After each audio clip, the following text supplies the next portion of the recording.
পোশাক পরিবর্তন হচ্ছে পুলিশ, র্যাব ও আনসারের। নতুন পোশাকের রং ও ডিজাইন আজই প্রকাশ হবে। দুপুরে আইন শৃঙ্খলা সংক্রান্ত উপদেষ্টা পরিষদের সভায় এই সিদ্ধান্ত নেওয়া হয়। এছাড়াও বিজিবির জন্য সাউন্ড গ্রেনেড ও টিয়ার শেল কেনার অনুমোদন দেওয়া হয়েছে। 5 আগস্টের পর পরিবর্তিত পরিস্থিতিতে পুলিশের সংস্কার সহ তাদের পোশাক পরিবর্তন নিয়ে চলছিল নানা আলোচনা। আওয়ামী লীগ সরকারের পতনের পর 7 দিন পর্যন্ত পুলিশকে প্রকাশ্যে দেখা যায়নি। এরপর এই বাহিনীটিকে সচল করতে সংস্কারের উদ্যোগ নেয় অন্তর্বর্তী সরকার। তারই অন্যতম পোশাক পরিবর্তনের উদ্যোগ।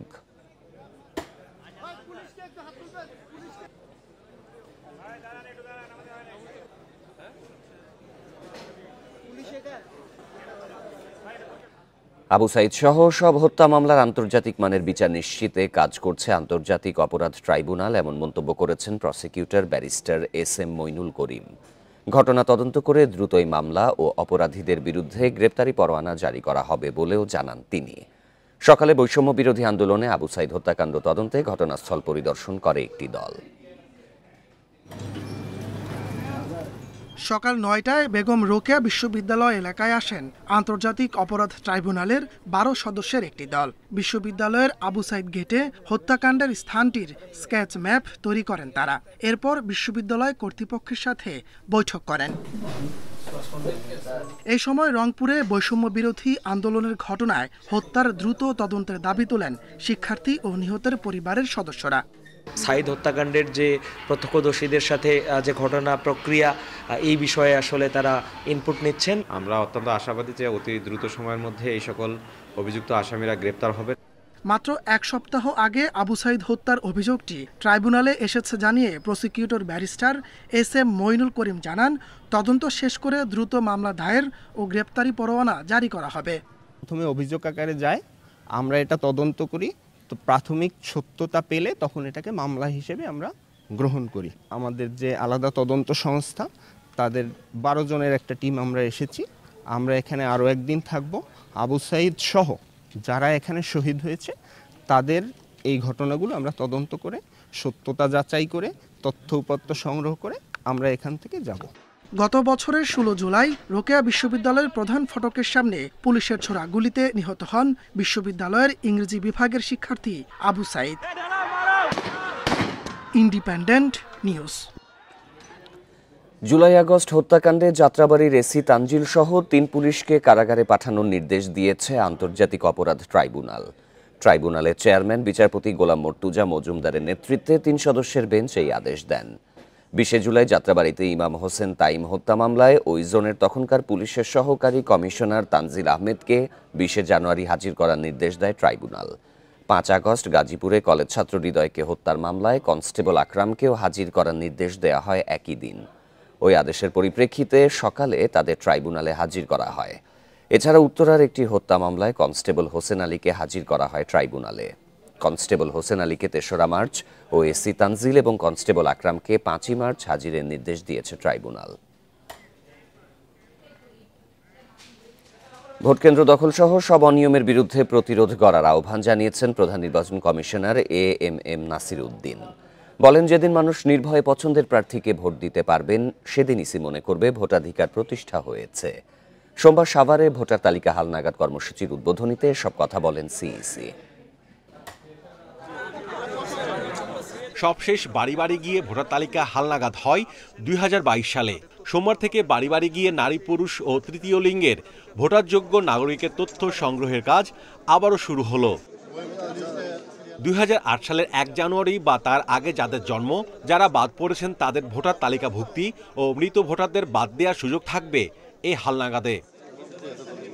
নিবন্ধনের জন্য এবার প্রায় 20 লাখ মানুষের তথ্য সংগ্রহ হতে পারে ধারণা নির্বাচন কমিশনের। সোমবার সাভারের নতুন ভোটারের তথ্য সংগ্রহ কার্যক্রম উদ্বোধন করেন প্রধান নির্বাচন কমিশনার।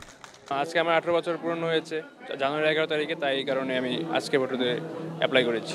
জুলাই বিপ্লবের পরে নতুন বাংলাদেশে প্রথমবারের মতো ভোটার হতে পেরে আমরা খুবই আনন্দিত এবং গর্বিত। সিইসি বলেন, জুলাই অভ্যুত্থানের ফলে ভোটাধিকার প্রতিষ্ঠিত করার সুযোগ এসেছে। এই বিপ্লবের মাধ্যমে আমরা অধিকার প্রতিষ্ঠার একটা অপরচুনিটি পেয়েছি। ভয় ভীতিহীনভাবে নিজের পছন্দের প্রার্থীকে যেদিন ভোট দিতে পারবে সেদিন আমরা মনে করি যে ভোটের অধিকার প্রতিষ্ঠা হলো। কেউ যাতে ভোট কেন্দ্র দখল করতে না পারে, ভোটের বাক্স কেড়ে নিতে না পারে, আপনাকে অযাচিতভাবে ইনফ্লুয়েন্স করতে না পারে ভোটারদেরকে, সেইটা জনপ্রতিরোধ গড়ে তুলতে হবে আমাদের। রোহিঙ্গা ভিনদেশীদের তথ্য সংগ্রহ না করার বিষয়ে আগেই মাঠ কর্মকর্তাদের সতর্ক করেছেন নির্বাচন কমিশনাররা। যাদের বয়স আর্লি 30s, 33, 34 থেকে শুরু করে নিচে, এরা ভোটের স্বাদই পায়নি এবং তারা ভোটের জন্য মুখিয়ে আছে। ভোটার তালিকা থেকেই ভোট হবে, কাজে ভোটের র ম্যাটেরিয়ালস। আজকে যে কার্যক্রম আমরা শুরু করছি, আমার মতে আনুষ্ঠানিকভাবে ভোটের কার্যক্রম শুরু হয়ে গেছে। জুনের মধ্যে ভোটার তালিকা হালনাগাদ কর্মসূচি শেষ করার কথা রয়েছে। দেশে মোট ভোটার এখন 12,36,83,512 জন। Mahmudul Hasan, independent news, Dhaka. সারা দেশে চলছে ভোটার তালিকা হালনাগাদের কার্যক্রম। সকাল থেকে বাড়ি বাড়ি গিয়ে তথ্য সংগ্রহ করছেন কর্মীরা। রাজশাহী অঞ্চলে তথ্য সংগ্রহকারীর সংখ্যা 8,583। এরপর শুরু হবে ছবি তোলার কার্যক্রম। বরিশালে হালনাগাদ কার্যক্রমের সাথে সংশ্লিষ্টরা জানান, নির্দেশনা অনুযায়ী বাড়ি বাড়ি গিয়ে ভোটার তালিকা হালনাগাদ করা হচ্ছে। এ সময় নাম তথ্য যাচাইয়ে জন্ম নিবন্ধন সনদ, নিকট আত্মীয়ের ভোটার আইডি কার্ডের ফটোকপি ও পরীক্ষার সনদপত্র যাচাই করা হচ্ছে। খুলনায় তথ্য সংগ্রহকারী ও সুপারভাইজার মিলে মাঠ পর্যায়ে কাজ করছেন 1064 জন। বাড়ি বাড়ি গিয়ে তথ্য সংগ্রহের কাজ চলবে 3রা ফেব্রুয়ারি পর্যন্ত। 5ই ফেব্রুয়ারি থেকে ছবি ও বায়োমেট্রিক সংগ্রহ করা হবে।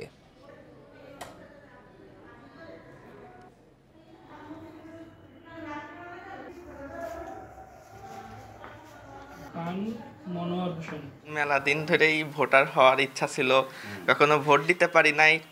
সবাই দেখছি ভোট দেছে, আমারও ইচ্ছা থাকতো, এবার সেই ইচ্ছা পূরণ হচ্ছে। সুষ্ঠু, সুন্দর, অবাধ, নিরপেক্ষ ভোটার নির্বাচন সম্পন্ন করতে গেলে ভোটার তালিকা, নির্ভুল ভোটার তালিকা প্রয়োজন। সেই লক্ষ্যেই আমাদের এই কার্যক্রম পরিচালনা হচ্ছে। 1/1/2008 বা তার পূর্বে যাদের জন্ম তারিখ, তারা এই তালিকায় নাম অন্তর্ভুক্তিতে সুযোগ পাবে।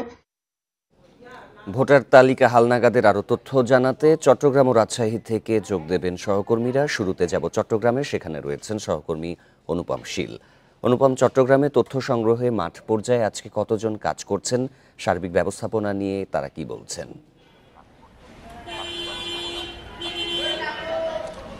দ্বাদশ জাতীয় সংসদ নির্বাচনের সময় চট্টগ্রামে প্রায় 2,64,00,000 মতো ভোটার ছিল এবং এখন এই নতুন করে যে হালনাগাদ করা হচ্ছে তাতে মূলত মৃত ব্যক্তিদেরকে বাদ দেওয়া হবে এবং নতুন করে যাদের জাতীয় নাগরিকত্ব সনদ বা এনআইডি কার্ড রয়েছে তাদেরকে আবার নির্দিষ্ট বয়সের অনুযায়ী সেটি করা হবে। এবং এই প্রেক্ষাপটে চট্টগ্রামে আমরা ইতিমধ্যে যেটি জেনেছি যে প্রায় 3,500 কর্মীকে প্রশিক্ষণ দেওয়া হয়েছে গত বেশ কয়েকদিন ধরে এবং তাদেরকে বাড়ি বাড়ি গিয়ে এই ভোটার তালিকা হালনাগাদকরণ করার যে কার্যক্রম নির্ধারিত ফর্মে সেটি করার বিষয়ে তাদেরকে এই বিষয়ে প্রশিক্ষণ দেওয়া হয়েছে। এর বাইরে আমরা দেখেছি যে চট্টগ্রামে বিভিন্ন ওয়ার্ডগুলোতে, বিশেষ করে প্রত্যেকটি ওয়ার্ডে একটি নির্ধারিত স্থানে গিয়ে যাতে সাধারণ যারা ভোটাররা আছেন, যারা নতুন করে এই তালিকায় ঢুকতে চান, তাদেরকে তাদের তথ্য, প্রয়োজনীয় তথ্য এবং নির্ধারিত ফর্ম পূরণ করে সেখানে এই বিষয়টি জানানোর জন্য বলা হয়েছে। আর এছাড়াও বিভিন্ন সময়ে গত সময়ে যে যারা মারা গেছেন ভোটার তালিকায় ছিলেন তাদের হিসেবটি আসলে বাড়ি বাড়ি গিয়ে কর্মীরা সংগ্রহ করতে পারবেন এবং তখনও আসলে নতুন ভোটার অন্তর্ভুক্তির বিষয়টি রয়েছে।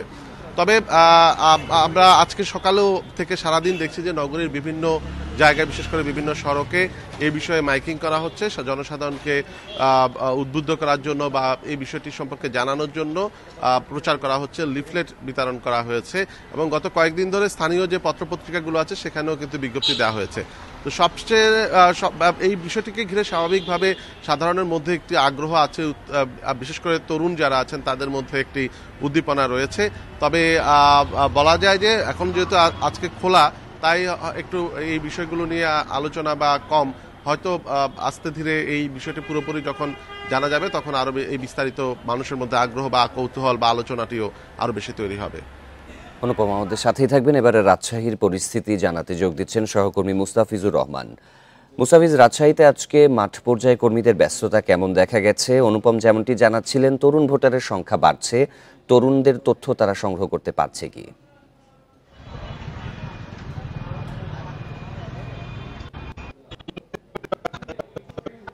তালিকা যে হালনাগাদ বা নিবন্ধীকরণের যেটি প্রক্রিয়া শুরু হয়েছে, এতে কিন্তু নতুন যে ভোটার বা তরুণ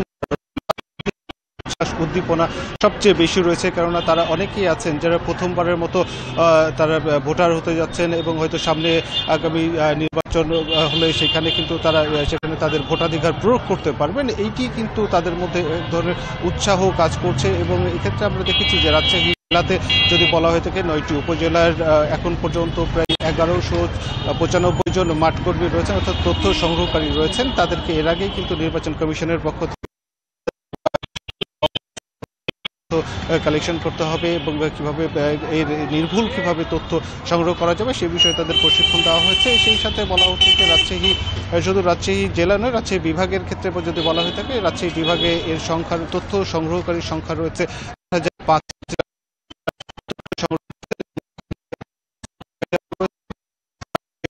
পুরোটি তত্ত্বাবধান দেখছেন এবং প্রক্রিয়াটি সম্পর্কে এই যে নির্বাচন কমিশনে যারা রয়েছেন তাদেরকে অবহিত করছেন। এবং নির্বাচন কমিশনের পক্ষ থেকে বলা হচ্ছে সুষ্ঠু ভোট গ্রহণের ক্ষেত্রে এই ধরনের একটি নির্ভুল ভোটার তালিকা এবং এই তথ্যটি অনেক সহায়ক হবে এটি, এবং তারা বলছিলেন যে নির্ভুলভাবে তথ্য সংগ্রহের ক্ষেত্রে তারা কাজ করে যাচ্ছেন। অপরদিকে যদি বলা হয়ে থাকে, এখন পর্যন্ত আমরা যতটুকু জানতে পেরেছি যে বিভিন্ন পাড়া মহল্লায় যে তথ্য সংগ্রহকারীরা যাচ্ছেন এবং তারা তথ্য সংগ্রহ করছেন এবং তারা নির্দিষ্ট একটি স্থানে তারা অবস্থান করবে। সার্বিক কার্যক্রমের অগ্রগতির বিষয়ে আরও তথ্য সংগ্রহ করতে থাকুন। চট্টগ্রাম এবং রাজশাহী থেকে ভোটার তালিকা হালনাগাদের তথ্যের বিষয়ে জানাচ্ছিলেন সহকর্মীরা। অসামাজিক কার্যকলাপের অভিযোগে সিলেটে একটি রিসোর্টে ভাঙচুর অগ্নিসংযোগের ঘটনা ঘটেছে। পরে রিসোর্টে বেড়াতে আসা 8 তরুণ তরুণীকে কাজী ডেকে জোরপূর্বক বিয়ে দেয় এলাকাবাসী। আরও 8 জনকে বিয়ে দেওয়ার আশ্বাসে পরিবারের জিম্মায় দেয়া হয়।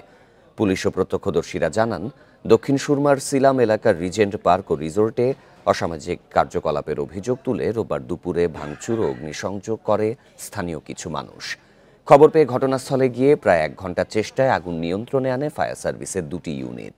ঘটনার পর পার্কটি অনির্দিষ্টকালের জন্য বন্ধ ঘোষণা করেছে কর্তৃপক্ষ। মামলা হলে ব্যবস্থা নেওয়ার কথা জানিয়েছে পুলিশ। আমরা সংবাদ পেয়েছিলাম যে ওখানে একটা রিসোর্টে ভাঙচুর হচ্ছে আর আগুন লেগেছে, সেই সংবাদে পুলিশ ওখানে গিয়েছিল।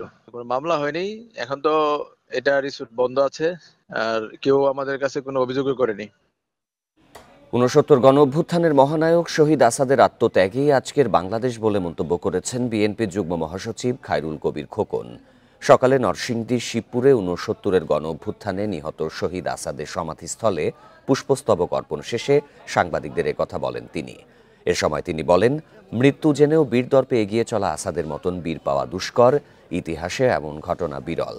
তার অনুপ্রেরণার ফলেই পরবর্তী সকল আন্দোলনের শক্তি জুগিয়েছিল, যার সর্বশেষ ফসল 24-এ স্বৈরাচার পতন বলেও জানান তিনি। দেশ জাতির জন্য, দেশের স্বাধীনতার জন্য এবং সেই স্বৈরাচারের বিরুদ্ধে মানে নিশ্চিত তাকে গুলি করে হত্যা করা হবে জেনেও সে সেদিন কিন্তু সে পিছু হটেনি। সে কিন্তু বীর দর্পে সেদিন এগিয়ে গিয়েছিল, যার কারণে তাকে সেদিন নিশ্চয়ভাবে হত্যা করা হয়েছিল। শরীয়তপুর পৌরসভার স্বর্ণঘোষ এলাকায় বিএনপি কার্যালয় ভাঙচুর ও ব্যানারে অগ্নিসংযোগ করেছে দুর্বৃত্তরা। রোববার রাতে সদর পৌরসভার 8 নম্বর ওয়ার্ডে এই ঘটনা ঘটে। পুলিশ ও স্থানীয়রা জানান, 5 আগস্টের পর শরীয়তপুর পৌরসভা 8 নম্বর ওয়ার্ডের স্বর্ণঘোষ এলাকায় একটি ক্লাবঘর নির্মাণ করে স্থানীয় বিএনপি ও তার সহযোগী অঙ্গ সংগঠনের নেতাকর্মীরা। সেখান থেকেই চলছিল দলীয় কার্যক্রম। গতরাতে কার্যালয়টির তালা ভেঙে ভেতরে ঢুকে বিভিন্ন জিনিস ভাঙচুর ও লুটপাটের ঘটনা ঘটে। এরপর ককটেল বিস্ফোরণ ও অগ্নিসংযোগ করে পালিয়ে যায় দুর্বৃত্তরা। পরে আগুন নিয়ন্ত্রণে আনে স্থানীয়রা। ঘটনাস্থল থেকে একটি ককটেল উদ্ধার করেছে পুলিশ। চাঁদার দাবিতে বাংলাদেশে পণ্য নিয়ে আসার সময় আটক 3টি কার্গো জাহাজের মধ্যে 2টিকে ছেড়ে দিয়েছে আরাকান আর্মি। আরাকান আর্মির হাতে এখনও আটকা একটি কার্গো। স্থলবন্দর পরিচালনাকারী প্রতিষ্ঠান ইউনাইটেড ল্যান্ড পোর্ট টেকনাফ লিমিটেডের মহাব্যবস্থাপক মোহাম্মদ জসিমউদ্দিন চৌধুরী জানান, দুপুরে কার্গো দুটি টেকনাফ স্থলবন্দরে নোঙর করে। মিয়ানমারের কার্গোগুলোতে বাংলাদেশি ব্যবসায়ীদের আমদানি করা পণ্য ছিল বলে জানান তিনি। এর আগে চাঁদার দাবিতে বৃহস্পতিবার একটি ও শুক্রবার 2টি কার্গো নাফ নদী থেকে আটক করে আরাকান আর্মি। মিয়ানমারে চলমান গৃহযুদ্ধে 8ই ডিসেম্বর রাখাইন রাজ্যের মংড়ু টাউনশিপের নিয়ন্ত্রণ নেয় বিদ্রোহী গোষ্ঠীটি। এরপর থেকে পণ্যবাহী জাহাজ টেকনাফ বন্দরে আসেনি। সবশেষ 3রা ডিসেম্বর মিয়ানমার থেকে টেকনাফ স্থলবন্দরে আসে পণ্যবাহী জাহাজ।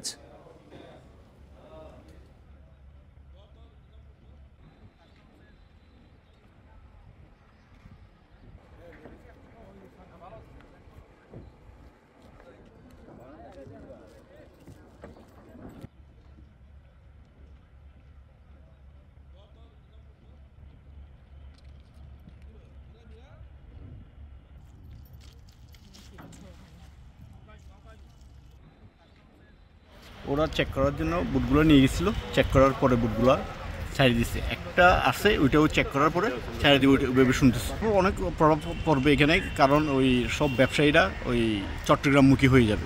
অলরেডি 60% চট্টগ্রাম চলে গেছে। এ নিয়ে আরও বিস্তারিত জানাতে এবার কক্সবাজার থেকে যোগ দিচ্ছেন সহকর্মী তৌফিকুল ইসলাম। তৌফিকুল, স্থলবন্দর পরিচালনাকারী প্রতিষ্ঠান সর্বশেষ কি তথ্য জানিয়েছে, এ বিষয়ে বিস্তারিত জানাবেন। মূলত হচ্ছে মিয়ানমারের আরাকান আর্মি যে 3টি কার্গো আটক করেছিল তার মধ্যে 2টি কার্গো আজকেই সকালে তারা ছেড়ে দিয়েছে এবং 2টি কার্গো আজকে দুপুরে টেকনাফ স্থলবন্দরে নোঙর করেছে। এবং এই বিষয় নিয়ে আমি কথা বলেছি এখানকার যারা ব্যবসায়ীরা আছেন তাদের সাথে আমার কথা হয়েছে। তারা বলছেন মূলত তারা তাদের যে কাগজপত্র সেটি যাচাই বাছাই সব কিছু চেক করে আসলে তারা তাদেরকে ছেড়ে দিয়েছেন, সেরকমই একটি তথ্য আমরা পেয়েছি। তবে বেশ কিছু অসমর্থিত সূত্রে আমরা যে তথ্যটি আমরা পেয়েছি সেটি হচ্ছে মূলত মিয়ানমারের আরাকান আর্মি যেহেতু মিয়ানমারের যে বেশ কিছু এলাকা অর্থাৎ তারা দখল করে নিয়েছে, সে দখল করে নেওয়ার কারণেই মূলত তারা বিভিন্ন জায়গায় অর্থাৎ যেভাবে পারে সেভাবে অর্থ সংগ্রহ করছে। অর্থাৎ যে কার্গো তারা ধরেই বেশ কিছু চাঁদা দাবি করেছে বলে সেটি অসমর্থিত সূত্রে আমরা জানতে পেরেছি। তবে বাংলাদেশের যারা ব্যবসায়ীরা আছেন তারা এই বিষয়ে কোনো ধরনের কোনো তথ্য আমাদের কাছে জানায়নি। তবে তারা বলছেন এখানকার যে বিজিবি, কোস্টগার্ড থেকে শুরু করে এখানকার আইনশৃঙ্খলা বাহিনীর সহযোগিতা তারা তাদের যে কার্গো অর্থাৎ মিয়ানমারের যে কার্গো বাংলাদেশিরা যারা মিয়ানমার থেকে পণ্য এনেছিলেন তারা ঠিকমতো 2টি পণ্যবাহী কার্গো তারা ফেরত পেয়েছেন এবং আরও একটি কার্গো আছে সেটিও হয়তোবা তারা ফেরত পাবে বলে তারা আশাবাদ ব্যক্ত করেছেন।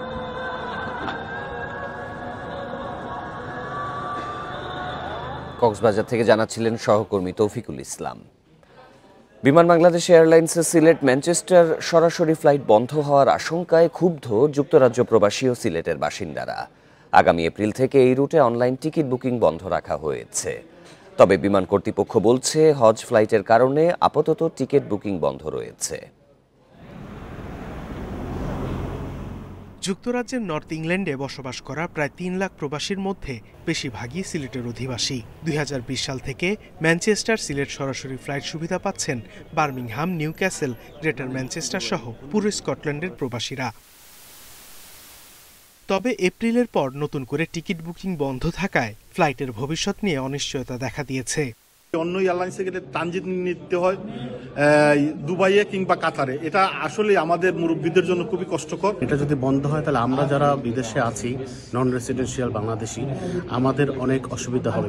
বুকিং বন্ধ রাখায় ম্যানচেস্টারের সহকারী হাইকমিশনের কার্যালয়ে স্মারকলিপি দিয়েছেন প্রবাসীরা। ফ্লাইট চালু রাখতে সরব সিলেটের বাসিন্দারাও।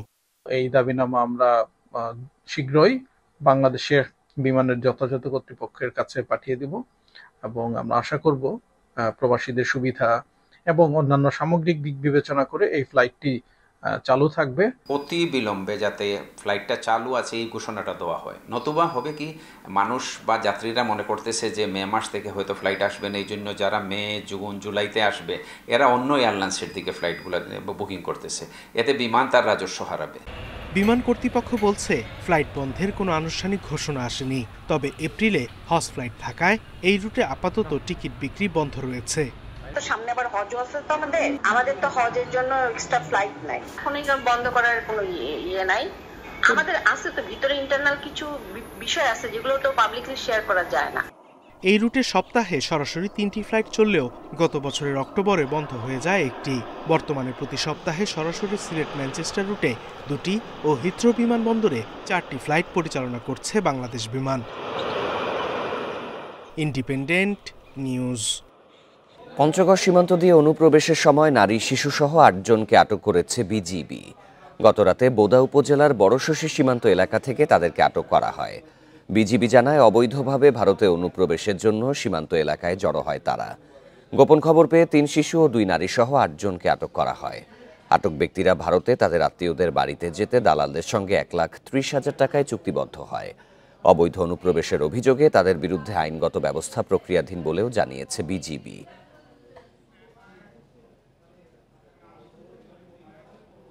বিজিবির জন্য সাউন্ড গ্রেনেড টিয়ার শেল কেনার অনুমোদন দেওয়া হয়েছে বলে জানিয়েছেন স্বরাষ্ট্র উপদেষ্টা মোহাম্মদ জাহাঙ্গীর আলম চৌধুরী। তিনি বলেন, সীমান্তে বিজিবির কাছে সাউন্ড গ্রেনেড টিয়ার শেল না থাকায় তা ব্যবহার করতে পারেনি এই বাহিনী। বিজিবি কেন তারা সাউন্ড গ্রেনেড মারে নাই বা কেন টিয়ার শেল মারে নাই বা এইগুলি তো বিজিবির কাছে নাই, যেহেতু বিজিবির কাছে তো সব লেথাল ওয়েপেন, এই জন্য তো ওইটা তো তারা মারতে পারে নাই। এই জন্য আমরা তাদের এখন পারমিশন দিয়ে দিয়েছি এবং খুব তাড়াতাড়ি এই জিনিসগুলি ক্রয় করা হবে। মৃদু শৈত্যপ্রবাহ চলছে চুয়াডাঙ্গা, পঞ্চগড় ও মেহেরপুরে। সকালে সর্বনিম্ন তাপমাত্রা রেকর্ড হয়েছে চুয়াডাঙ্গায় 9.7 ডিগ্রি সেলসিয়াস। হিমেল হাওয়ায় দুর্ভোগে পড়েছেন ছিন্নমূল ও খেটে খাওয়া মানুষ। মেহেরপুরে ঠান্ডা বাতাসে শীতের তীব্রতা বেড়েছে। সকালে তাপমাত্রা রেকর্ড করা হয় 9.8 ডিগ্রি সেলসিয়াস। শীতজনিত রোগের প্রকোপ বাড়ায় হাসপাতালে বেড়েছে রোগীর চাপ। পঞ্চগড়ের সকালে তাপমাত্রা রেকর্ড হয়েছে 10.5 ডিগ্রি সেলসিয়াস। ঠাকুরগাঁওয়ে ঘন কুয়াশা ও হিমেল বাতাসে ভোগান্তিতে পড়েছেন স্বল্প আয়ের মানুষ।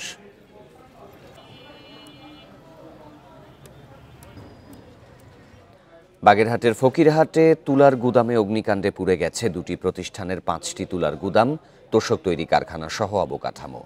ফায়ার সার্ভিস জানায়, রোববার বিকেল 5টার দিকে messrs Niamul enterprise and cotton refining mills ও ইমন এন্টারপ্রাইজ অ্যান্ড কটন মিলসে আগুন লাগে। খবর পেয়ে আগুন নেভানোর কাজ শুরু করে ফায়ার সার্ভিসের 4টি ইউনিট। প্রায় 4 ঘন্টা চেষ্টায় নিয়ন্ত্রণে আসে আগুন। বৈদ্যুতিক শর্ট সার্কিট থেকে আগুনের সূত্রপাত বলে ধারণা করছে ফায়ার সার্ভিস।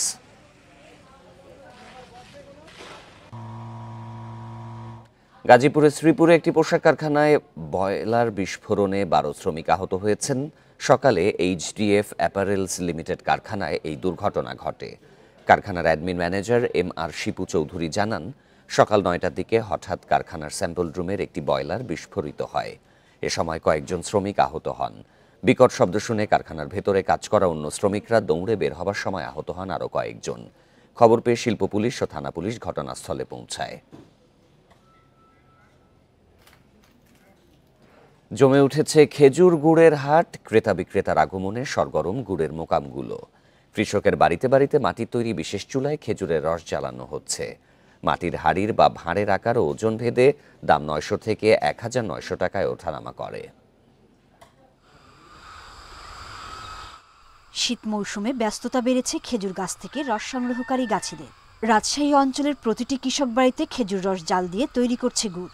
তৈরি হচ্ছে ঝোলা, দানা, পাটালি সহ বিভিন্ন ধরনের গুড়। রসের ফলন এবছরে বেশি পাচ্ছি আমরা, গুড়ের দামও ভালো পাচ্ছি। এই বছরে গুড় মোটামুটি হলেও ভালো।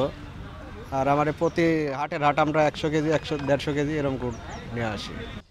কৃষি অধিদপ্তর বলছে, গেল 5 বছরে গুড়ের উৎপাদন বেড়েছে 42 কোটি টাকারও বেশি।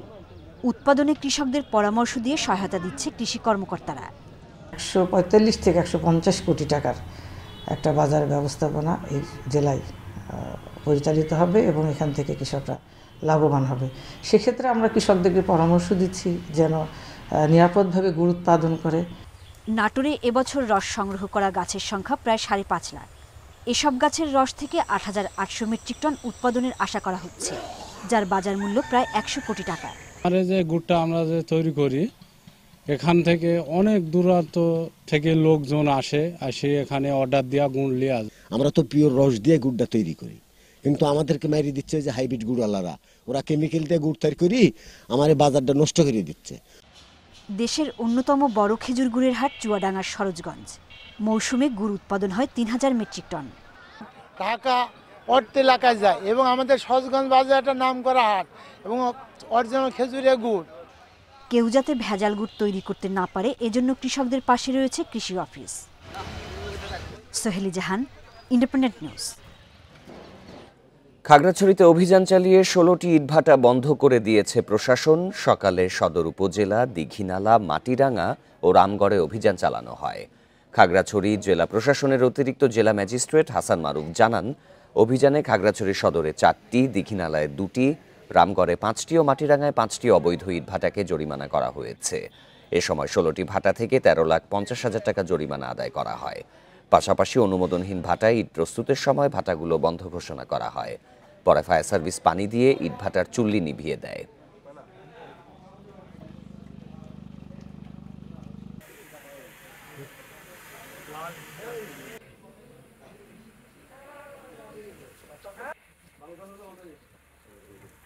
চট্টগ্রাম কক্সবাজার রুটে ট্রেন চলাচলের নতুন সময়সূচি দেয়া হয়েছে। 1 ফেব্রুয়ারি থেকে নতুন সময়ে চলাচল করবে 2 জোড়া ট্রেন। রেলওয়ে পূর্বাঞ্চলের চিফ অপারেটিং সুপারিনটেন্ডেন্ট কার্যালয় থেকে এক বিজ্ঞপ্তিতে এই তথ্য জানানো হয়। এতে বলা হয়, কক্সবাজার এলাকার যাত্রী এবং পর্যটকদের স্বাচ্ছন্দ্য ও নিরাপদ ভ্রমণে চট্টগ্রাম কক্সবাজার চট্টগ্রাম রুটে 2 জোড়া ট্রেন চলাচলের সিদ্ধান্ত নেওয়া হয়েছে। কক্সবাজার রুটে বর্তমানে 2টি আন্তনগর এবং একটি লোকাল ট্রেন চলাচল করছে। নতুন 2 ট্রেনের মধ্যে সৈকত এক্সপ্রেস চট্টগ্রাম থেকে ছাড়বে সকাল 6:30টায়, আর কক্সবাজার থেকে রাত 8:30টায়, এবং প্রবাল এক্সপ্রেস কক্সবাজার থেকে সকাল 10:35 এবং চট্টগ্রাম থেকে বিকেল 3:10 ছেড়ে যাবে কক্সবাজার। নীলফামারীতে 59 কিলোমিটার রেলপথে 26টি লেভেল ক্রসিং অরক্ষিত অবস্থায়। অরক্ষিত এসব ক্রসিংয়ে সতর্কতামূলক বার্তা দিয়েই দায় সারছে রেল বিভাগ। দুর্ঘটনা এড়াতে কোথাও কোথাও স্থানীয় উদ্যোগে বাঁশ দিয়ে তৈরি করা হয়েছে প্রতিবন্ধক। সৈয়দপুর থেকে চিলাহাটি পর্যন্ত রেলপথে লেভেল ক্রসিং আছে 40টি। এর মধ্যে 14টিতে আছে গেটকিপার, বাকিগুলো অরক্ষিত। বছরের পর বছর ঝুঁকি নিয়ে এসব লেভেল ক্রসিং পার হতে হচ্ছে মানুষজনকে। স্থানীয়রা বলছেন, জনবহুল এলাকা, হাটবাজার ও শিক্ষা প্রতিষ্ঠান থাকায় অরক্ষিত লেভেল ক্রসিং ঝুঁকি তৈরি করেছে চলাচলকারীদের জন্য। আঁকাবাঁকা পথ হওয়ায় অনেক সময় দেখা যায় না ট্রেন। শীতের সময় কুয়াশায় বাড়ে দুর্ঘটনার ঝুঁকি। দুর্ঘটনা এড়াতে কোনো কোনো লেভেল ক্রসিংয়ে স্থানীয় উদ্যোগে বাঁশ দিয়ে তৈরি করা হয়েছে প্রতিবন্ধক। পাশে একটা বাজার, পাশে একটা বাজার, এখানে একটা মাদ্রাসা, ওই একটা প্রাইমারি স্কুল, ওই পাশে আর একটা বাজার। গেটম্যান দিলে ভালো হয়, নাহলে তো ক্ষতি হয়েছে। এইখানে একটা রেল গেট দরকার, কারণ আমি সেই দিনকে আমার একটা ছোট বাইক আছে, আমি এই দিক দিয়ে আসতে ধরছি, হুট করেই দেখা যাচ্ছে যে আমারই মনে করেন যে সংঘর্ষের মুখোমুখি। 9 মাস থেকে এখানে চাকরি করতেছি, সরকারি নিয়োগপ্রাপ্ত একজন গেটম্যান হিসেবে। আমি 9 মাস থেকে শুনতেছি যে এই গেটের নাকি বাজেট হয়েছে, কিন্তু আজ পর্যন্ত এই গেটের কোনো খবর হয় নাই। যেসব লেভেল ক্রসিংয়ে ব্যারিয়ার বা গেটকিপার নেই, সেখানে সতর্কতামূলক বার্তা টানানো হয়েছে উল্লেখ করে জেলা প্রশাসক জানিয়েছেন, প্রয়োজনীয় উদ্যোগ নিতে বিষয়টি মন্ত্রণালয়ে জানানো হবে। আমরা রেলওয়ে কর্তৃপক্ষকে আবার অনুরোধ করব, প্রয়োজনে আমরা রেল সচিব বরাবর এ বিষয়ে লিখব। যতক্ষণ পর্যন্ত রেল গেট স্থাপিত না হবে ততক্ষণ সতর্কীকরণ বিজ্ঞপ্তি দেওয়া হবে রেল ক্রসিং এলাকায়। গত 5 বছরে সৈয়দপুর চিলাহাটি রেলপথে ট্রেনে কাটা পড়ে মৃত্যু হয়েছে 44 জনের। Independent news. মাগুরা সদরে একটি মসজিদের পাশ থেকে জেলা মোটর শ্রমিক নেতা রফিকুল ইসলামের মরদেহ উদ্ধার করা হয়েছে। সকালে জাগলাচারা বটতলা জামে মসজিদের পাশ থেকে মরদেহটি উদ্ধার করে পুলিশ। নিহতের স্বজনরা জানান, রাত 3:30টার দিকে জাগলা এলাকা থেকে একটি ফোন পেয়ে ঘটনাস্থলে গিয়ে মরদেহ দেখতে পান তারা। পরে খবর দেয়া হলে পুলিশ এসে মরদেহ উদ্ধার করে হাসপাতাল মর্গে পাঠায়। নিহত অনুমান রাতে বাইক রাইড শেয়ার করত বলে জানান স্বজনরা। ময়নাতদন্ত শেষে মৃত্যুর আসল কারণ জানা যাবে উল্লেখ করে পুলিশ বলছে, পরিবারের পক্ষ থেকে মামলা দায়েরের পর শুরু হবে তদন্ত।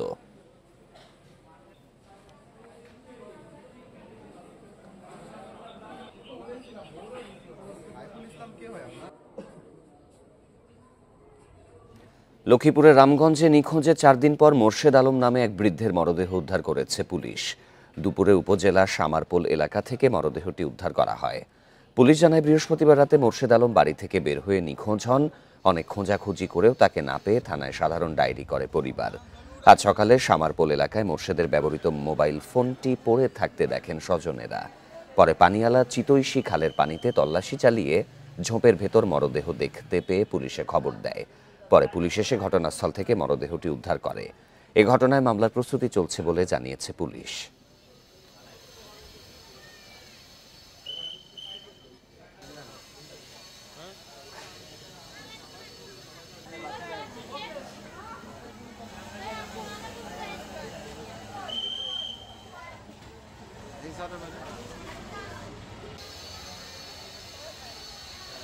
নাটোরের নলডাঙ্গায় চোর সন্দেহে গণপিটুনিতে একজন নিহত হয়েছে। সকালে সদর হাসপাতালে চিকিৎসাধীন অবস্থায় মৃত্যু হয় আব্দুল মান্নানের।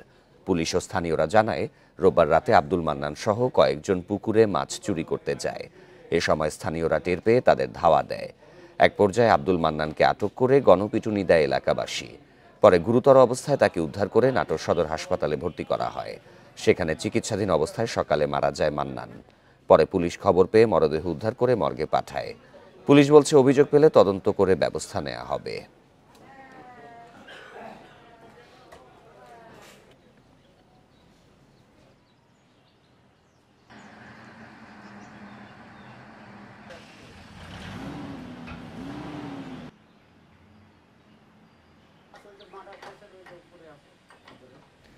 একমাত্র ছেলেকে বড় করতে শিক্ষকতা পেশা ছেড়েছিলেন মা বন্দনা সেন, বাবা সুভাষচন্দ্র স্কুল শিক্ষক। তাদের সেই ছেলে খুলনা সুশোভন বাছারি এবার মেডিকেল কলেজের ভর্তি পরীক্ষায় প্রথম হয়েছেন। চিকিৎসক হয়ে গরিবদের সেবায় হাসপাতাল করতে চান সুশোভন, আর ছেলের জন্য সবার আশীর্বাদ চেয়েছেন মা বাবা। বাবার কর্মস্থল খুলনা নগরীর টিএনটি আদর্শ মাধ্যমিক বিদ্যালয় থেকে 2022 সালে বিজ্ঞান বিভাগে জিপিএ 5 পেয়ে এসএসসি পাশ করেন সুশোভন। 2024 সালে সরকারি মডেল স্কুল অ্যান্ড কলেজ থেকে এইচএসসি, মাধ্যমিক ও উচ্চ মাধ্যমিকে ভালো রেজাল্ট। পঞ্চম ও অষ্টম শ্রেণীতে পেয়েছেন ট্যালেন্ট ফুলে বৃত্তি। ছোটবেলা থেকেই পড়ুয়া সুশোভন, নিজের অদম্য চেষ্টায় এসেছে এই পর্যন্ত, বলছেন বাবা মা। এবার ছেলের সাফল্যে আনন্দিত তারা। ভাষায় প্রকাশ করতে পারছিলাম না যে আমার ছেলে জাতীয় মেধায় ফার্স্ট হয়েছে। প্রার্থনা করি যেন ওর মনের আশাটা পূর্ণ হয়, যে একটা ভালো ডাক্তার হবো এবং ভালো মানুষ। ওর কথা যে শুধু ভালো ডাক্তার হলে হবে না, ভালো মানুষও হওয়ার দরকার। সারা বাংলাদেশে আমাকে এইভাবে যে তার মাকে এইভাবে সম্মানিত করছে, সবাই এসে করছে, এইটা আসলে এই আনন্দটা আসলে বলে বোঝানো যাবে না। পরিশ্রমের কারণে আজকের এই পর্যায়ে এসছে, এই জন্য আমি সৃষ্টিকর্তাকে আবারও তার প্রতি কৃতজ্ঞতা জানাই। বাবা মা, শিক্ষক শিক্ষিকা, বন্ধু স্বজন সহ সবার প্রতি কৃতজ্ঞতা প্রকাশ করেছেন সুশোভন। আমি প্রথমে বিশ্বাস করতে পারছিলাম না, তো মেরিট পজিশনে 1 দিচ্ছে, তো আমি ওটা আবার বারবার দেখি যে না, ওটা ঠিকই আছে, আমারই নাম, রোল সব ঠিক। ভবিষ্যৎ পরিকল্পনা একটা অবশ্যই একটা ভালো ডাক্তার, একটা ভালো মানুষ হিসেবে নিজেকে প্রতিষ্ঠিত করার। মেডিকেল ভর্তি পরীক্ষায় সুশোভন বাছারের মোট স্কোর 90.75। অভিজিৎ পাল, ইন্ডিপেন্ডেন্ট নিউজ, খুলনা। বাউল রশিদ উদ্দিনের 136তম জন্মবার্ষিকী উপলক্ষে নেত্রকোনায় চলছে 2 দিনব্যাপী বাউল উৎসব। বাউল রশিদ উদ্দিন একাডেমির এই আয়োজনে রয়েছে আলোচনা, গান ও গ্রামীণ মেলা। উৎসবের প্রথম দিন দেশের বিভিন্ন স্থান থেকে আসা বাউলেরা গান পরিবেশন করেন। এর আগে রোববার সন্ধ্যায় শহরের রাজুর বাজার এলাকায় রশিদ উদ্দিন একাডেমি প্রাঙ্গণে আয়োজিত এই স্মরণ সভার উদ্বোধন করেন জেলা প্রশাসক বনানী বিশ্বাস। পরে উৎসব মঞ্চে অনুষ্ঠিত হয় আলোচনা সভা। 1889 সালের 21শে জানুয়ারি নেত্রকোনা সদর উপজেলার বাহির চাপাড়া গ্রামে জন্ম নেন রশিদ উদ্দিন। মালজোড়া গানের সূচনা করেন বাউল রশিদ উদ্দিন। তাঁর স্মৃতি ও বাউল গানের ঐতিহ্য নতুন প্রজন্মের কাছে তুলে ধরতেই এই উদ্যোগ বলে জানায় সংশ্লিষ্টরা।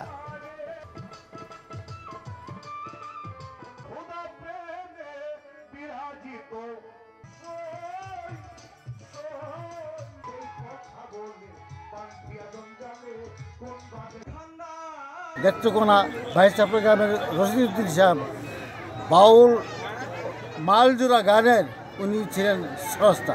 এই উৎসবের মাধ্যমে বাউলরা যা তুলে ধরছেন, তাতে আমাদের সাম্য সংস্কৃতি সবই আমরা বিকশিত হবে আরও বেশি করে। বাউল রশিদ উদ্দিন খান সাহেব বাউলের মনিব ছিলেন এবং বাউলের স্রষ্টা ছিলেন। এই ছিল আজকে সমগ্র বাংলাদেশে সব খবরের আরও বিস্তারিত জানতে চোখ রাখুন ফেসবুক, ইউটিউব এবং এক্সে। ধন্যবাদ সবাইকে।